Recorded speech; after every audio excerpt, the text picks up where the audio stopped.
YouTube, what's going on? Kyle again from ePoolSupply. Today we are back with some quick fix videos for you guys on Polaris's 180 pressure side pool cleaner. We're going to take this thing apart from the outside in. Stay tuned.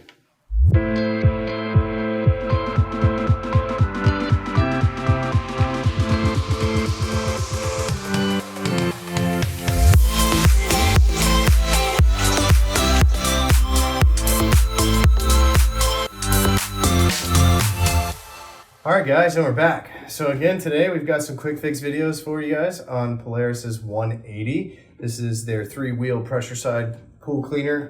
One of the originals, definitely believe it's the original. They got a 180, 280, 380, 360, all different kinds of 3-wheel cleaners. They're notorious for their 3-wheel cleaners, except for with the 180, it does happen to have this other extra idler wheel that just helps relieve some of the drive train on these 2 wheels. So for today's video, I want to show you guys how to remove the actual blue top off so you guys can actually get access into all of the internal workings.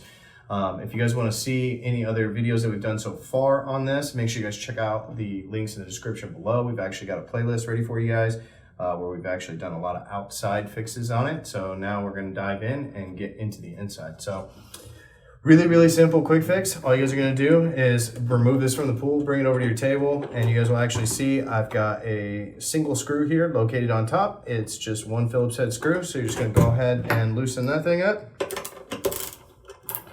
If I have my screwdriver in the right way.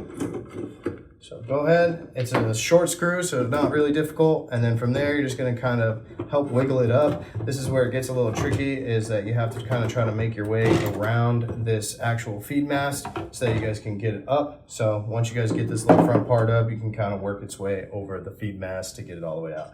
And then from there, you pretty much got a good view of some of the internals, and there are also some other covers and pieces in here, so we'll get into those in a later video, but just wanted to show you guys real quick fix on your Polaris 180, how to get that top off and get into the inside of the cleaner. So make sure you guys hit that like button, be sure to subscribe, and until next time, I'm Kyle from ePoolSupply.